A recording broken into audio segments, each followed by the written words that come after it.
न हमारी किसी से कोई बातचीत नहीं हुई है, लेकिन हम हाजीपुर से चुनाव लड़ेंगे। हाजीपुर में चाचा भतीजे में घमासान। एनडीए में सीट शेयरिंग को लेकर चल रही बातचीत के बीच आरएलजेपी के राष्ट्रीय अध्यक्ष और केंद्रीय मंत्री पशुपति पारस ने बड़ा बयान दिया है। पशुपति पारस ने दो टूक शब्दों में कहा है कि वो हाजीपुर से ही चुनाव लड़ेंगे। न हमारी किसी से कोई बातचीत नहीं हुई है, लेकिन हम हाजीपुर से चुनाव लड़ेंगे।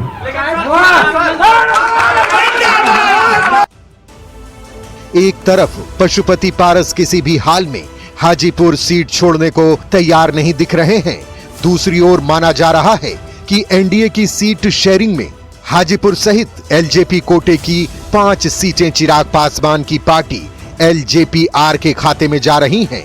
ऐसे में सवाल उठ रहा है कि क्या 2024 में हाजीपुर में चाचा भतीजे में घमासान होगा? पारस के बयान से उठे सवाल ने बिहार की राजनीतिक गलियारे में हलचल पैदा कर दी है। चिराग की पार्टी के नेताओं का कहना है कि पारस अगर लड़ते हैं तो उनकी पार्टी की सेहत पर कोई फर्क नहीं पड़ता। कहते हैं कि हम 3 सीट पे अकेले चुनाव लड़ेंगे। भाई स्वागत है आपका, जिसके पास 500 वोट नहीं है, जो अनुकंपा पे मंत्री बन के 2.5 साल 3 साल मलाई खाई है, जिसने परिवार और पार्टी को तोड़ा है, उसका स्वागत है। जो भी आपने भ्रम की स्थिति पाल रखी है वो भी खत्म हो जाएगा। एक जगह से जमानत नहीं बचेगी। जबकि बीजेपी को उम्मीद है कि पशुपति पारस की पार्टी से समझौता हो जाएगा। लोकसभा चुनाव में चूंकि भाजपा बड़े भाई की भूमिका में है एनडीए में, इसलिए भाजपा सबसे बातचीत करके निर्णय लेती है।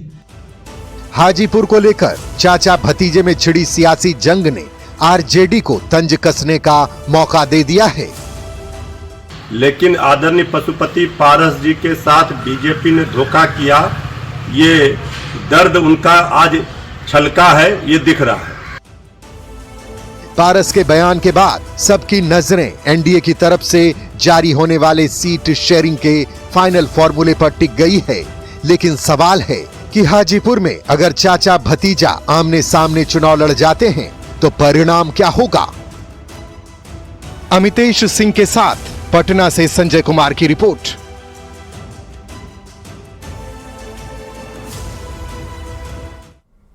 तो लोकसभा चुनाव को लेकर सीटों के बंटवारे पर राजनीतिक दल अपने अपने सहयोगियों के साथ सहमति बनाने में लगे हुए हैं और सूत्रों की माने तो बिहार में इंडिया अलायंस में सीट शेयरिंग पर सहमति बन गई है और सीटों का फॉर्मूला भी तय हो चुका है। किसके खाते में कितनी सीटें जा रही हैं, आइए आपको बताते हैं।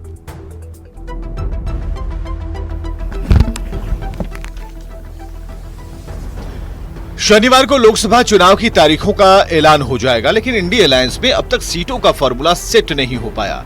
हालांकि सूत्र बताते हैं कि बिहार में इंडिया अलायंस में सीट शेयरिंग पर बात बन गई है। सूत्रों से मिली जानकारी के मुताबिक आरजेडी 28 सीट पर चुनाव लड़ेगा, कांग्रेस 9 सीट पर चुनाव लड़ेगी, सीपीआई-एमएल को 2 सीटें मिलेंगी और सीपीआई के खाते में 1 सीट जा रही है। मतलब बिहार में इंडिया अलायंस का फॉर्मूला 28, 9, 2 और 1 का है। राष्ट्रीय जनता दल का जहां मजबूत आधार है, हम राजस्थान मध्य प्रदेश में बड़ी भूमिका में नहीं रह सकते हैं, हम वहां सहयोगी हैं। जो जहां बड़ी भूमिका में हैं तो स्वाभाविक है सबको ट्रस्ट करना पड़ेगा। और याद रखिए, हम लोग लगातार एक बात को कहते रहे हैं, जो रीजनल पार्टियां राज्यों में भारतीय जनता पार्टी को शिकस्त देने के लिए पर्याप्त है, मजबूत है, उसको सब लोग मिलकर सहयोग कर। 2019 में बिहार में महागठबंधन का स्वरूप अलग था और सीटों का बंटवारा भी अलग तरीके से हुआ था। 2019 में बिहार की 40 लोकसभा सीटों में आरजेडी को 20, कांग्रेस को 9, राष्ट्रीय लोक समता पार्टी को 5, हिंदुस्तानी अवाम मोर्चा को 3, वीआईपी को और सीपीआई-एमएल को आरजेडी कोटे से 1 सीट मिली थी। यानी कि पिछली बार महागठबंधन में उपेंद्र कुशवाहा की आरएलएसपी, मांझी की हम और मुकेश सहनी की वीआईपी भी शामिल थी। लेकिन इस बार मांझी और कुशवाहा एनडीए में हैं, जबकि वीआईपी के मुकेश सहनी का अब तक कुछ भी तय नहीं है। यही वजह है कि कांग्रेस ने पिछली बार से ज्यादा सीटों की डिमांड रखी थी, लेकिन सूत्र बता रहे हैं कि सीटों का समीकरण अब सेट हो चुका है, ऐलान बाकी है। न्यूज़ 18 के लिए पटना से अमित कुमार के साथ ब्यूरो रिपोर्ट। बिहार में एनडीए की नई सरकार बनने के 47 दिन के बाद नीतीश मंत्रिमंडल का विस्तार हुआ। बीजेपी कोटे के 12 नेताओं ने और जेडीयू कोटे से 9 नेताओं ने मंत्री पद की शपथ ली। जेडीयू ने जहां पुराने चेहरों पर भरोसा जताया है, तो दूसरी ओर बीजेपी ने आधा से ज्यादा नए चेहरों को मौका दिया है।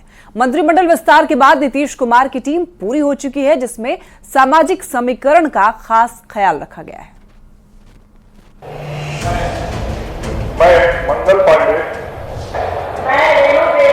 मैं अशोक चौधरी, मैं मदन सहनी और नीतीश ने शपथ ली थी। डॉक्टर दिलीप कुमार जायसवाल ईश्वर की शपथ लेता हूँ। 28 जनवरी 2024 को बिहार में एनडीए की नई सरकार बनी और नीतीश कुमार ने 9वीं बार मुख्यमंत्री पद की शपथ ली। 28 जनवरी को नीतीश सहित 9 मंत्रियों ने मंत्री पद की शपथ ली। बिहार में नीतीश कैबिनेट का विस्तार हुआ। शुक्रवार को 21 विधायक और विधान पार्षदों ने मंत्री पद की शपथ ली। सबसे पहले पूर्व उप मुख्यमंत्री रेणु देवी ने मंत्री पद की शपथ ली।